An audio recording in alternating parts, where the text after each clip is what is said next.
Welcome everybody. Hello. It's nice to be here with you today. So in my talk here, I just wanted to talk about why the Xinjiang narratives matter so much to Western governments right now, particularly the U.S. And a spoiler alert, it's not because they really care about the Muslims, but I want to talk about why this campaign has been so successful, though. As we know, Canadian Parliament recently voted on a motion to call what's going on in Xinjiang a genocide. It passed with overwhelming support, and I actually wanted to reach out to one of the MPs to find out a bit more about what went into the decision-making process. I reached out to 80 MPs who voted yes on the motion, including some on the subcommittee who were even more active with pushing this forward.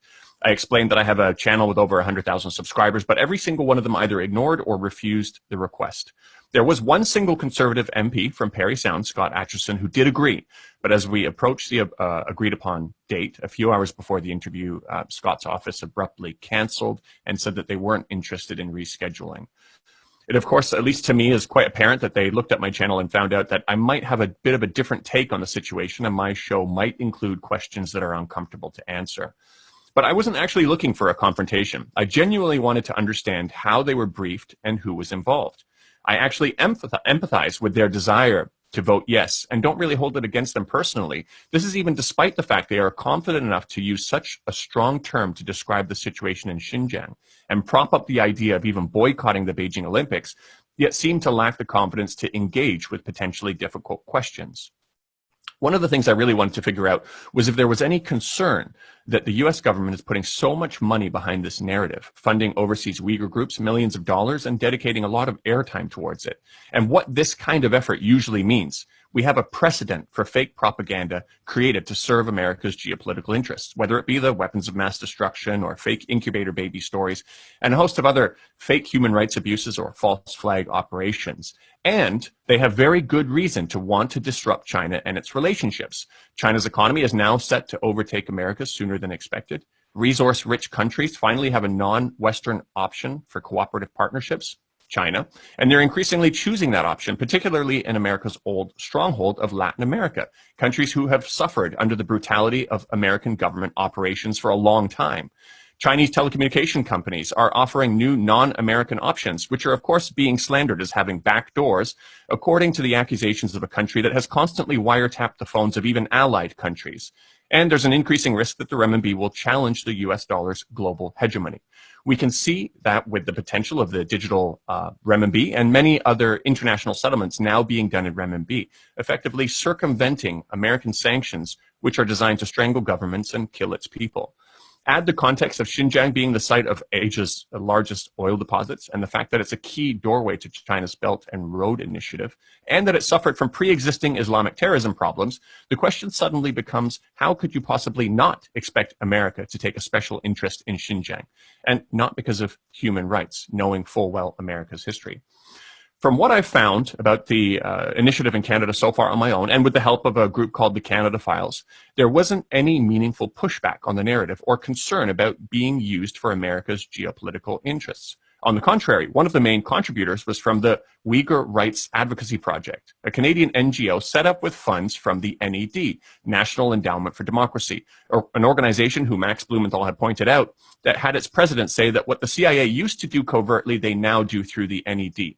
This is basically a front to overthrow and destabilize governments, and it has nothing to do with democracy. They'll be just fine with overthrowing a democratically elected leader with a dictator if it serves America's geopolitical and corporate interests well enough.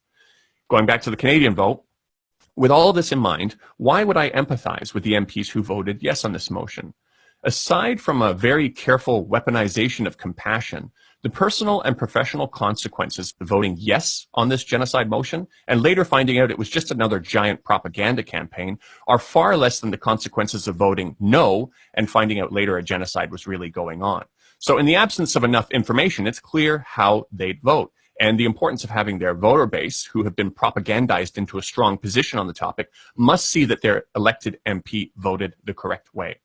I'm not going to get into the problematic nature of all of the evidence. I suspect Max might touch on that a little bit, but almost none of it stands up to even the most basic, logical, and critical questions, whether it be the ridiculous formulas used to make the multi-million estimates, or the testimonies like that of Tursane, a supposed concentration camp survivor who was propped up in a major way by CNN and BBC recently, and is someone who's on the third version of her story, wildly deviating from the first, and whose passport renewal date was oddly the only thing blurred out by the CNN report, because it turns out it's a giant hole in the story that nobody's talking about. It would be odd enough if China would grant a passport to someone they're trying to genocide, but it would be even more odd that her passport was renewed during the time she said she was under arrest. So the need to blur that out becomes quite apparent now. But this obvious deceit and hole-filled narrative that doesn't remotely resemble honest journalism doesn't matter, because people are also frightened out of asking questions. I want to give you a personal example of that. My father, who doesn't necessarily agree with all of my views, of course, and is naturally concerned for the Uyghurs, as I would be too in his position receiving the information that he is, and particularly because he's a professor of social work, specializing in anti-oppressive practices, and has even written a book on the topic used by universities.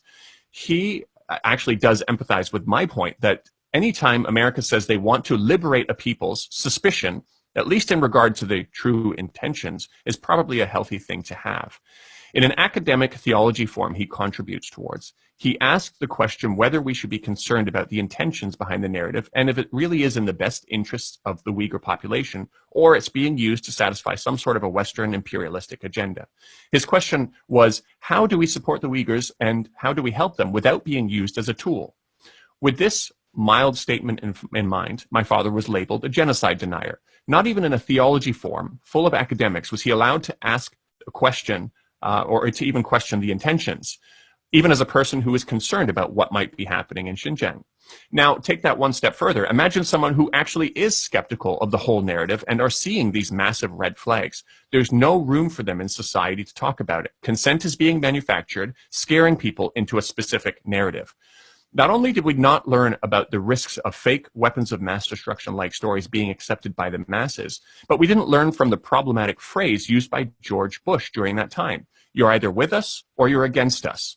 There's no room to question the narrative. You can't stand in the middle while trying to figure things out.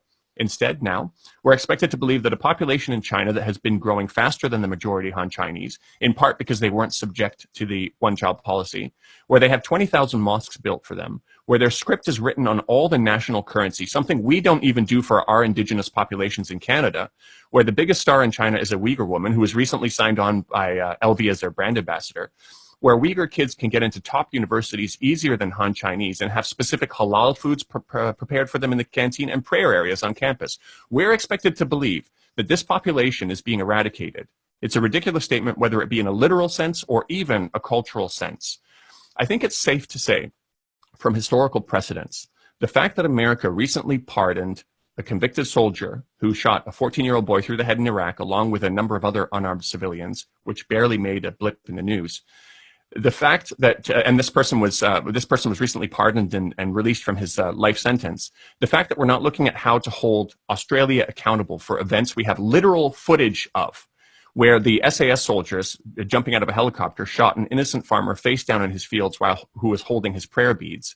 And the fact that the U.S. sanctioned not only the International Criminal Court members looking into U.S. war crimes in Afghanistan, but also their family members. This isn't really about human rights and a care for overseas Muslims.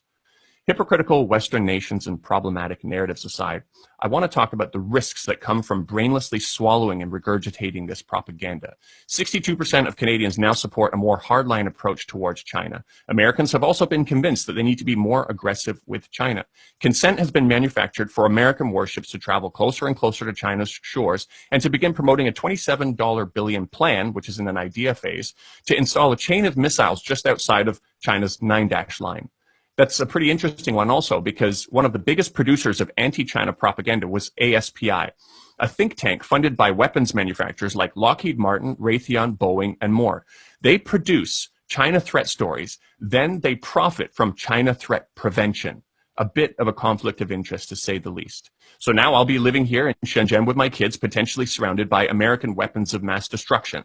And you don't have to imagine too hard what would happen if Cuba hosted missiles from an American rival. With this kind of massaging of public opinion, when this kind of massaging of public opinion and consent happens, followed by actions like this, it's time for all of us to worry. Softening the public up for war may not be the explicit intention this time, but we're getting awfully close to a point where it takes one small spark or mistake to snowball into a war unlike anything the world has ever seen before. And as for the Uyghurs, the specific measures being taken, such as sanctioning projects made in Xinjiang by saying it's made with slave labor without any actual evidence, well, ironically, it will take away the livelihood of those Uyghurs, and it's created an interesting situation where I now see foreign China watchers complaining that Uyghurs need to travel out of province in order to find work, which is a kind of cultural genocide, they say, without any sense of irony that the West is compounding this problem. All while the American companies involved in atrocities at Abu Ghraib not only haven't been sanctioned, but have been receiving new multi-billion-dollar contracts from the American government. And those weapons manufacturers I was speaking about, they are actually using exploitative prison labor in the US to make their parts. And this isn't even the most ironic thing about the narrative. Along with a campaign to shame international companies operating in Xinjiang, fearing them out of hiring Uyghur staff due to the unfounded claims of forced labor they might receive, I think the sanctions are designed to do exactly what sanctions are designed to do, which is to make ordinary people suffer, make them want to rise up against their government. When you combine that with the odd recent declassification of ETIM as a terrorist organization by the US, a group responsible for the terrorist attacks in China that killed not only Han Chinese, but Uyghurs as well, it seems that America's on a pretty clear path to support terrorism in order to achieve its geopolitical interests, an activity they've long enjoyed. So to those people who don't even want to consider the facts in an unbiased manner, you are complacent with the same kind of propaganda we've seen over and over again, which we were supposed to learn from.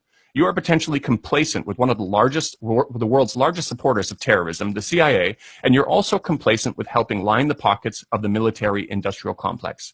You're also complacent with the actual attempts by the West to oppress the Uyghurs, and you're complacent for creating a world that's getting closer and closer to a war unlike we've ever seen before. So while I do say I empathize with the MPs blindly going along with this, I still want to finish by saying, to a government that doesn't even allow one of its own citizens to question this troubling piece of legislation, there's very good reason for you to be ashamed of your conduct.